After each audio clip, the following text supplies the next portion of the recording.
আরে উইলটা তো করে গেলাম না, ব্যাংকের টাকাগুলো কি হবে, বাড়িটা তো লিখে দিয়ে গেলাম না।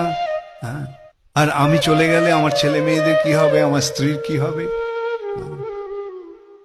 এই চিন্তা যদি আসে মৃত্যুর সময়, তাহলে আবার ফিরে আসতে হবে। ব্যাংকের টাকার প্রতি আসক্তি, কিন্তু এসে ওই টাকাটা দাবি করতে পারবো না। কি করবো, এই আসক্তির ফলে ব্যাংকে একটা আশ্রয় হয়ে জন্মালাম। হ্যাঁ, খুব থাকো, টাকা সামলাও।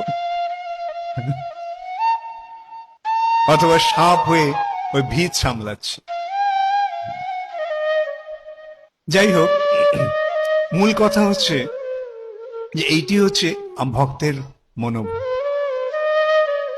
আমাদের প্রস্তুত থাকতে হবে।